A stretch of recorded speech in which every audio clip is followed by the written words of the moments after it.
ವಿರಾಮದ ನಂತರ ಜಾತಕ ಫಲ ಕಾರ್ಯಕ್ರಮಕ್ಕೆ ಮತ್ತೊಮ್ಮೆ ಸ್ವಾಗತ. ಶಾಸ್ತ್ರಿಗಳ ಈ ದಿನ 12 ರಾಶಿಗಳ ಫಲಾಫಲ ಹೇಗಿದೆ?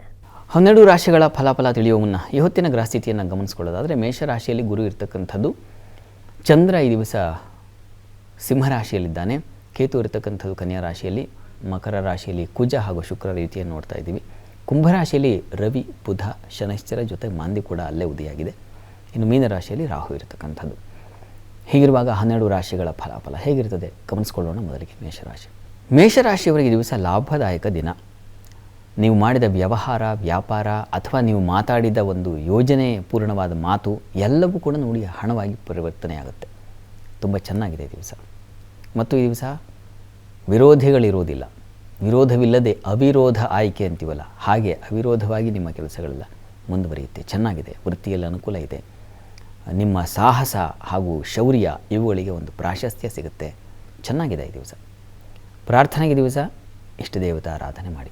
ಇನ್ನು ವೃಷಭ ರಾಶಿಯವರಿಗೆ ದಿವಸ ನೋಡಿ ಸೌಖ್ಯದ ದಿನ, ಪ್ರಯಾಣ ಸೌಖ್ಯವಾಗಿರುತ್ತೆ. ತಾಯಿಯ ಬಂಧುಗಳ ಜೊತೆಗೆ ಸಮಾಧಾನ ಇರ್ತದೆ. ಮಿತ್ರರ ಸಹಾಯ, ಈ ಬೆಟ್ಟ ಗುಡ್ಡ ಪ್ರದೇಶಗಳಲ್ಲಿ ವಾಸ ಮಾಡೋರಿಗೆ, ಅಲ್ಲಿ ಕೃಷಿ ಮಾಡೋರಿಗೆ ತುಂಬ ಚೆನ್ನಾಗಿದೆ. ಇನ್ನು ವೃತ್ತಿಯಲ್ಲಿ ದಿವಸ ಸ್ವಲ್ಪ ಕಿರಿಕಿರಿ ಇರ್ತದೆ. ಈ ಕಿರಿಕಿರಿ ಸಹಿಸ್ಕೊಳ್ಳೋದು ಕಷ್ಟ ಆಗುತ್ತೆ ಈ ದಿವಸ.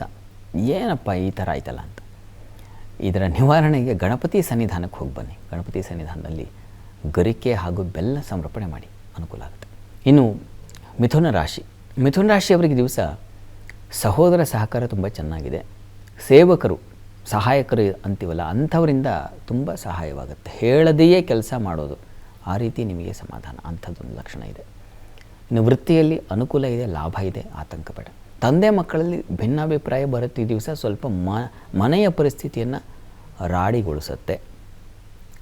ಈಶ್ವರ ಸನ್ನಿಧಾನಕ್ಕೆ ನವಧಾನ್ಯ ಸಮರ್ಪಣೆ ಮಾಡಿ, ಪ್ರದಕ್ಷಿಣೆ ಹಾಕಿ, ಈಶ್ವರನ ಧ್ಯಾನ ಸ್ಮರಣೆ ಮಾಡಿ, ಅನುಕೂಲ ಆಗುತ್ತೆ. ಇನ್ನು ಕರ್ಕಟಕ ರಾಶಿಯವರಿಗೆ ದಿವಸ ಆಹಾರ ಸಮೃದ್ಧಿ ಚೆನ್ನಾಗಿದೆ, ಕುಟುಂಬ ಸೌಖ್ಯತೆ ಚೆನ್ನಾಗಿದೆ, ಹಣಕಾಸು, ಪತ್ರ ವ್ಯವಹಾರ, ಸಂದೇಶ ರವಾನೆ ಇದೆಲ್ಲ ನಿಮಗೆ ಮನಸ್ಸಿಗೆ ಸಮಾಧಾನ ಕೊಡುತ್ತೆ, ಸಂತೋಷ ಕೊಡುತ್ತೆ, ಚೆನ್ನಾಗಿರ್ತದೆ, ಯಾವುದೇ ತೊಡಕುಗಳಿಲ್ಲ.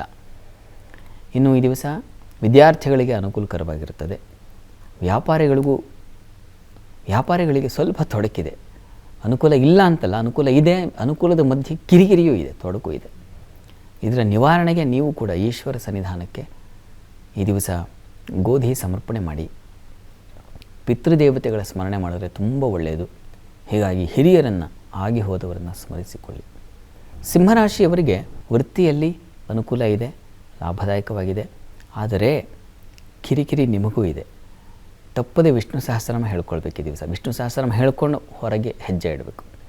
ಇನ್ನು ವ್ಯಾಪಾರಿಗಳಿಗೆ ಸ್ವಲ್ಪ ಹೆಚ್ಚಿನ ನಷ್ಟ, ಇನ್ವೆಸ್ಟ್ಮೆಂಟ್ ಜಾಸ್ತಿ ಮಾಡಬೇಕು ಅಂತ ಅನಿಸುತ್ತೆ. ಒಂಚೂರು ವ್ಯಾಪಾರ ಆಗಿದೆಯಲ್ಲ ಮತ್ತೆ ಆಗಬಹುದು ಅನ್ನೋ ಒಂದು ದೃಷ್ಟಿಯಲ್ಲಿ ಮತ್ತೆ ಒಂದಷ್ಟು ದೊಡ್ಡ ಪ್ರಮಾಣದಲ್ಲಿ ತಂದುಬಿಡ್ತೀರಾ.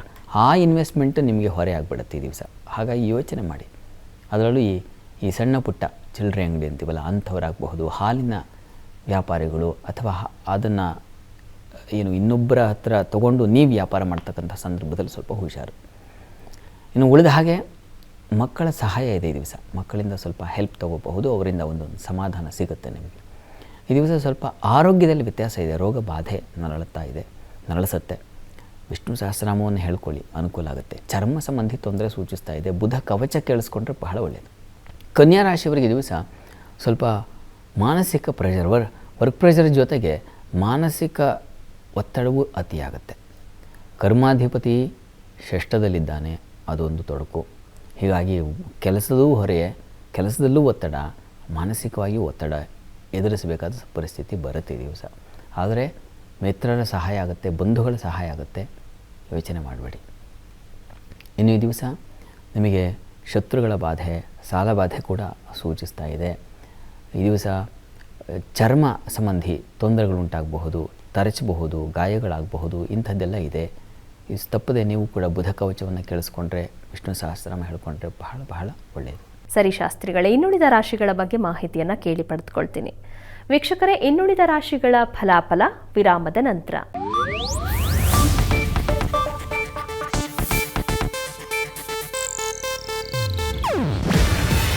ಇದು ಏಷ್ಯಾನೆಟ್ ನ್ಯೂಸ್ ನೆಟ್ವರ್ಕ್ ಪ್ರಸ್ತುತಿ.